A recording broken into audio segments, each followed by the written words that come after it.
नमस्कार, आप देख रहे हैं आगाज केसरी। देखते हैं आज दिन भर की 20 बड़ी खबरें। आइए शुरू करते हैं। एलओसी पर आतंकी नेटवर्क को बड़ा झटका लगा है। सेना के कुख्यात समंदर चाचा समेत 2 आतंकियों को ढेर किया गया है। आतंकवाद को लेकर ये बड़ी खबर है। एलओसी पर हुए आतंकी नेटवर्क को बड़ा झटका लगने से आतंकवादियों के हौसले बुरी तरह पस्त हुए हैं। रूस ने यूक्रेन पर कहर बरपाया है। रूस का रात भर कहर बरपता रहा। 537 ड्रोन और 45 मिसाइलों को लेकर दहलाया यूक्रेन को। इस हमले में 1 की मौत हुई है और 24 लोग बुरी तरह घायल हो गए हैं। चलिए आगे बढ़ते हैं, देखते हैं एक और बड़ी खबर। भारत के विदेश मंत्री एस जयशंकर ने अमेरिका को जवाब दिया है। अमेरिका लगातार जो सवाल कर रहा था उस पर उनका जवाब आया है और उन्होंने कहा है कि भारत को यूक्रेन युद्ध में अनुचित रूप से निशाना नहीं बनाना चाहिए। अमेरिकी राष्ट्रपति डोनाल्ड ट्रंप की क्वाड शिखर सम्मेलन में भारत आने की संभावना अब नहीं रही है। उनकी कोई योजना नहीं है। ये रिपोर्ट अभी खुलकर के सामने आ रही है। चलिए आगे बढ़ते हैं, देखते हैं एक और बड़ी खबर। भारत को लगातार जापान का साथ मिल रहा है। नया निवेश करने की बातें सामने आ रही है। स्टार्टअप साझेदारी और कुशल पेशेवर के लिए नए रास्ते खोलेगा। प्रधानमंत्री नरेंद्र मोदी ने ये बात कही है।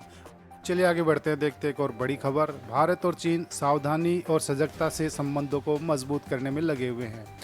अमेरिकी टैरिफ के बाद दोनों देशों ने रचनात्मक कदम उठाए हैं। दोनों की एक दूसरे के बीच नज़दीकियां बढ़ने लगी है। पीएम मोदी ने जेलेंस्की से फ़ोन पर बातचीत की।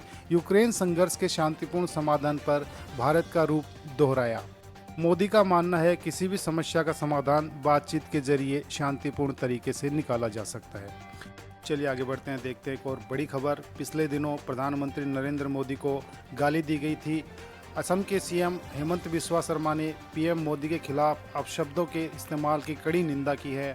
उन्होंने कांग्रेस के आचरण को सामंती मानसिकता वाला आचरण बताया है। भाजपा कार्यकर्ताओं में भी इस बात को लेकर बड़ा रोष रहा। पीएम मोदी चाइना विजिट पर हैं। चीन में पीएम मोदी की धमाकेदार एंट्री, स्वागत में भारत की जय जयकार के लगातार नारे लगते रहे। आगे बढ़ते हैं, देखते हैं एक और बड़ी खबर। रक्षा मंत्री राजनाथ सिंह और सीएम योगी आदित्यनाथ ने ड्रोन मैन्युफैक्चरिंग यूनिट का लोकार्पण किया है। इस यूनिट से देश की सैन्य शक्ति को काफ़ी मजबूती मिलेगी।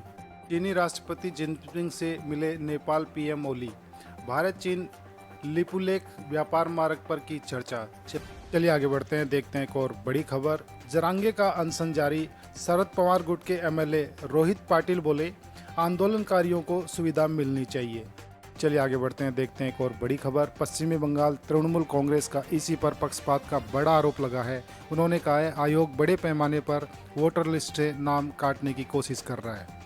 ऑपरेशन सिंदूर में पाकिस्तान को सबक सिखाने के लिए आईएएफ ने 50 से कम हथियार दागे। डिफेंस समिट में बोले एयर मार्शल। जम्मू कश्मीर और लद्दाख में भारी तबाही देखने को मिल रही है। 25 बादल फटने और 9 भूस्खलन से 122 से अधिक लोगों की मौत हो चुकी है। 100 से ज़्यादा लोग अभी तक लापता बताए जा रहे हैं। एक और बड़ी खबर। सना में इजरायली हवाई हमले में हूती प्रधानमंत्री की मौत। विद्रोही समूह ने किया दावा। आगे बढ़ते हैं, देखते हैं एक और बड़ी खबर। जन आंदोलन की भूमि बिहार में मील का पत्थर साबित हुई। वोटर अधिकार यात्रा में रहा कांग्रेस का ये दावा।